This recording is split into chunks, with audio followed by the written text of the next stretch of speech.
باقی کا تماشا تو آپ دیکھ ہی رہے ہیں، کتنے تماشے ہو رہے ہیں، ویلکم، استقبال، منہ دکھائی، جوتی چرائی، کیا کیا ڈرامے نہیں ہوتے۔ جوتی چرائی میں 11,000 دے دے گا، نکاح پڑھائی میں 1100 میں مر رہا۔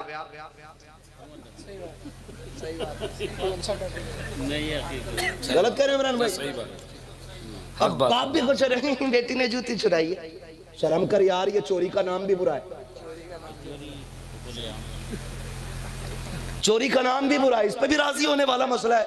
بیٹی نے وہ چرا لیا بھئی، جوتی چرا لی، اور داماد دیکھو جو مر رہا تھا نا 1100 روپے دینے میں، سالی نے کہا 5 لوں گی، تو کہہ رہا لے 10 لے۔ یہ حالات ہے ہمارے۔ سب سے اہم کام ہوتا ہے نکاح۔ کیا ہوتا ہے؟ بولیں چلوں آگے، کیا کام ہوتا ہے؟ ہو گیا نا آپ لوگوں کا؟ جن کا نہیں ہوا اللہ ان کا کرا دے، جن کے چہرے اتر ہوئے غور سے دیکھو، لگتا ہے بڑے ستائے ہوئے۔ سب سے اہم کام کیا ہوتا ہے؟ نکاح۔ بولیں یار، بولیں کیا؟ آپ بھی بولیں کیا؟ نکاح ہوتا ہے۔ لیکن نکاح کو کتنا ٹائم دیتے ہو؟ 5 سے 15 منٹ بس۔ امام صاحب مغرب پڑھانے رک جائیں بس ذرا 2 منٹ، سمجھی؟ کپڑوں سے باہر آئے کیوں نہیں، ہمیں جانا، ہمیں لیٹ ہو رہی ہے۔ بے غیرت، جب پوری گلی میں بارات گھما رہا تھا تب تیری گھڑی پہ نظر نہیں تھی؟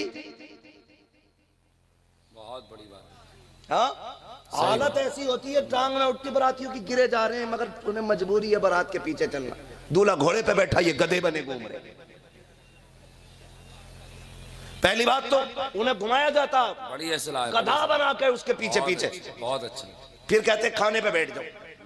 جب کھانے پہ بیٹھ جاتے ہیں، کھا کے پھر یہ نکل لیتے ہیں۔ کیا کرنے آئے تھے؟ خالی ڈی جے دیکھنے آئے تھے کہ نکاح میں بھی آئے تھے؟ بھائی کھا لیا تھا تو نکاح میں بیٹھتے سارے لوگ، لیکن کوئی نہیں بیٹھتا، چند یار رہ جاتے ہیں۔ ہاں، وہ بھی سمجھدار اس لیے بٹھا لے جاتے ہیں کہ کلمہ ذرا تو کہلوا دی، کروٹ میں بیٹھ جائیے۔ لڑکا I S I P S ہے اور اسے کلمہ ہی یاد نہیں ہے، کلمہ ہی یاد نہیں ہے۔ 15-20 منٹ تو یوہی پہ نکل جاتے ہیں۔ جب یوہی اور یمید کہلوایا جاتا ہے نا تو اس سے یوہی نہیں کہلوایا جاتا ہے، کہہ ہی نہیں پاتا کیونکہ کبھی مدرسہ گیا ہی نہیں۔ تو میرے بھائی یہ جو حالات ہیں نا ان سے نکلیے۔ ایک بات بتاؤں آپ سے، سنیں، یہ بھی ایک کڑوا تھپڑ ہے، بہت غور سے سنیے گا۔ جب برات آتی ہے نا تو لڑکیوں کے پھولوں کا انتظام کیا جاتا ہے، کہا کیونکہ دولہا کا استقبال ہونا ہے، شربت ہوتا ہے، جوس ہوتا ہے، کیا کہ دلہا کو جوس پلایا جائے گا۔ مجھے ایک بات بتاؤ تو سکی، جتنی لڑکیاں استقبال کے لیے آتی ہیں کسی کے سر پہ دوپٹہ نظر نہیں آتا ہے؟ یا تم بتاؤ جتنے لوگ لڑکے کے ساتھ ہوتے ہیں ان میں سے کتنے لوگ صافے والے ہوتے ہیں، کتنے لوگ تسبیح والے ہوتے ہیں، کتنے لوگ نیک ہوتے ہیں؟ میں نے تو بڑی غور سے دیکھا ہے، نہ لڑکوں کی ٹیم میں کوئی شریف نظر آتا ہے، نہ لڑکیوں کی ٹیم میں کوئی شریف نظر آتا ہے۔ اور باپ کہتا ہے استقبال ہو رہا ہے برات کا، غیرت آنی چاہیے، تیری بیٹی غیر کے آگے کیسے چلی گئی، کیسے کسی کے اوپر پھول پھینک رہی ہے، اس کو حق کس نے دیا ہے کسی آوارہ کے اوپر پھول ڈالنے کا؟ اس کو حق کس نے دے دیا ہے کسی غیر کے آگے استقبال کے لیے جوس کا گلاس لے کے کھڑے ہونے کا؟ اگر برات کا استقبال کرنا تھا تو عورتوں کو نہیں مردوں کو کرنا چاہیے تھا، پھول نہیں، تم تو سونا نچھاور کرتے لیکن بیٹیوں کے ہاتھ سے نہیں۔ یہ تو یہودیوں کی چالیں تھی کہ لوگوں کے آگے اپنی بیٹیوں کو ننگا کر کے کھڑا کرتے تھے، اور تم تو اسلام کے شہزادے ہو، کسی کی عزت پہ آنچ آتی تھی تم گردنیں کٹا دیتے تھے۔ آج عزتیں جا رہی ہیں، کسی کو فرق نہیں پڑ رہا۔ فخر سے کہہ رہا بڑا استقبال ہوا، لعنت ہو ایسے استقبال پہ جس نے بیٹیوں کی آبرو کا جنازہ نکال دیا۔ اللہ بند کرو یہ تماشے، ورنہ ہر گھر میں بے عزتی کا جنازہ ہوگا، ہر گھر کے اندر خون کے آنسو رونے پڑیں گے۔ یاد رکھیے گا، میں اتنی بات جانتا ہوں، جو اسلام کی حدیں توڑتا ہے وہ کبھی فائدے میں نہیں رہتا۔ 100 باتوں کی ایک بات، ہاں بدلیں یہ سارے طریقے۔ اور آپ سے ایک بات اور کہہ جاؤں لگے ہاتھوں، جب بات آئی گئی ہے شادی بیاہ کو لے کے، خدا را یہ کھانے خرچے کم کر لو۔ ایک تو یہ کہہ رہا اب مولانا 24 کوئنٹل مرغا اٹھا، تو میں نے کہا جو برات لایا تھا اس کا جنازہ ہی کیوں نہ اٹھ گیا تھا بھائی؟ 24 کوئنٹل کہ بڑے لوگوں کی بارات تھی. کسے بڑا کہتے ہو بھائی؟ جو کسی غریب کے گھر کے اندر کومل کاٹ لے وہ بڑا ہے؟ جو کسی مجبور کے گھر کی دیوالا نکال دے اسے بڑا کہتے ہو؟ جو اپنے آگے سامنے والے کو ذلیل کرے اسے بڑا کہتے ہو؟ بڑا وہ ہوتا ہے جس کے آگے کوئی اپنے آپ کو چھوٹا محسوس نہ کرے، وہ بڑا ہوتا ہے. بڑے لوگوں کی بارات، بڑوں کی نہیں، بھوکے ننگوں کی بارات تھی. اتنا ہی کھاتے اتنا ہی پھینکتے. ہاں جب بعد میں صفائی ہوتی کئی کوئنٹل مرغا نکلتا، نیچے پڑا ہوا. رزق کی عزت کیا کرو، اگر یہ روٹ جاتا ہے تو پھر نصیب نہیں ہوتا ہے. اللہ اکبر. آج روٹیاں ہیں نا ہمارے پاس تو نہیں لگتا ہے ارے یار 24 کا 25 اٹھ جائے، پیسہ بہت ہے. تجھے کیا پتا رزق کسے کہتے ہیں، کتنی قیمت ہے اس رزق کی تو جانتا ہے. ایک دن سیدہ طیبہ طاہرہ عابدہ زاہدہ تقیہ نقیہ زکیہ حضرت سیدہ فاطمہ زہرا رضی اللہ تعالیٰ عنہا کو 4 دن کے بعد حضرت علی کو کئی مزدوری ملی. کچھ آٹا لے کر کے آئے، روٹی بنائی. ایک روٹی بن پائی تھی.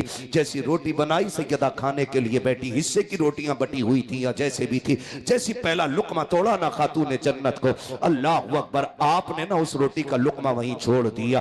روٹی کو اپنے دوپٹے کے کونے میں باندھا. باندھنے کے بعد اپنے بابا کی چوکھٹ پہ آ گئی. جیسی مصطفیٰ جان رحمت کے دروازے پہ خاتون جنت آئی ہیں، آپ کے سامنے حضرت سیدہ عائشہ صدیقہ بیٹھی ہوئی ہیں. جب خاتون جنت کو آتے دیکھا مسکرا کے کہتی ہیں یا رسول اللہ آپ کے جگر کا ٹکڑا آ رہا ہے. میرے نبی نے بیٹی کو آتے دیکھا، مسکرا کے اٹھ کے کھڑے ہو گئے. سرکار نے بیٹی کا کھڑے ہو کے استقبال کیا. جیسی خاتون جنت آئی ہیں محبوب آگے بڑھے، بیٹی کے ماتھے پہ بوسہ دیا، فرمانے لگے بیٹی کیسے آنا ہوا. اللہ اکبر، محبوب علیہ السلام نے اپنی جگہ پہ بیٹی کو بٹھایا. بٹھانے کے بعد کہتے ہیں بیٹی بتاؤ نا آج اچانک کیسے آ گئی؟ کوئی خبر نہیں بھیجی، کچھ بتایا نہیں، اچانک کیسے آ گئی؟ اتنا سننا تھا خاتون جنت نے دوپٹے کا کونا پکڑا. محبوب بھی دیکھ رہے ہیں میری بیٹی دوپٹے میں کیا لے کے آئی ہے. جیسی گانٹ کھلی ہے اس کے اندر پیسے نہیں تھے، سونا نہیں تھا، بلکہ روٹی رکھی ہوئی تھی جسے بیٹی نے باندھ لیا تھا. محبوب نے روٹی دیکھی، فرماتے ہیں بیٹی بتا تو صحیح کیا بات ہے. اللہ کو اکبر، سننا پیارے. جیسی بیٹی نے دیکھا آقا کریم پوچھ رہے ہیں، خاتون جنت نے روٹی اٹھائی، پھر ایک ٹوٹا ہوا ٹکڑا ہاتھ میں لقمہ لیا. کہتی ابا جان آج 4 دن کے بعد فاطمہ کو روٹی ملی تھی، بھوک بہت تیز کی تھی، چاہتی تھی کھا لوں، لیکن خیال آیا فاطمہ تو کھا رہی ہے، مصطفیٰ نے جانے کب سے نہیں کھایا ہوگا. یہ کہتے کہتے آنسو برس جاتے ہیں خاتون جنت کے. مصطفیٰ بھی زارو قطار رونے لگ جاتے ہیں. اور میری قوم کی بیٹی اور بیٹا عزت کیا کرو رزق کی. میرے نبی نے روٹی کو ہاتھ میں لیا، لینے کے بعد 2 ٹکڑے کیے. آدھا ٹکڑا خاتون جنت کے ہاتھ میں دیا، آدھا ٹکڑا اپنے ہاتھ میں لیا، اور روتے ہوئے میرے نبی نے کہا تھا فاطمہ تو نے 4 دن سے نہیں کھایا ہے، تیرے باپ نے 7 دن سے کچھ نہیں کھایا ہے. اللہ اکبر، یہ رزق ہے، اس کی عزت کیا کرو. اگر تمہیں کوئی مرغے کھلا رہا ہے پھینک کے نہ آیا کرو، اگر تمہیں فری کی روٹی کھلا رہا ہے اس کی عزت کیا کرو. اس ٹکڑوں کی قیمت نبی نے بتائی ہے، فرمایا عزت کرنا، اگر یہ روٹ گیا پھر نہیں ملے گا. اور براتیوں دولہا والوں اور میکے والوں سسرال والوں سب سے گزارش ہے روزی دینا یہ سسر کا کام نہیں ہے، یہ خدا کا کام ہے. اگر وہ روٹ جاتا ہے تو کائنات روٹ جاتی ہے. دار رسالت، دار غوثیت، مسلک اعلی حضرت خواجہ کا ہندوستان، ہندوستان کا سنی مسلمان، دار حیدری. نہیں توجہ ہے آپ لوگوں کی؟ کریں گے انشاءاللہ رزق کی عزت. اور برات کے نا خرچے گھٹا لو بھائی، برات کے خرچے گھٹا لو. اور کوئی لے کے بھی جائے جان بوجھ کے مت جایا کرو برات میں. جانا کہاں ہے؟ جنازوں میں کثرت سے جایا کرو، برات سے جان چھڑایا کرو. تم نہیں جانتے ہو جو تم بوٹی توڑ رہے ہو شاید اس میں کسی باپ کا گردہ لگا ہو. یہ بھی ہو سکتا ہے کسی باپ کی پراپرٹی اس میں لگی ہے. یہ بھی ہو سکتا ہے کسی غریب نے اپنا گھر بیچ کے بیٹی کے کھانے کا انتظام کیا ہو. اس کھانے سے بچا کرو، یہ میرا اپنا مشورہ ہے.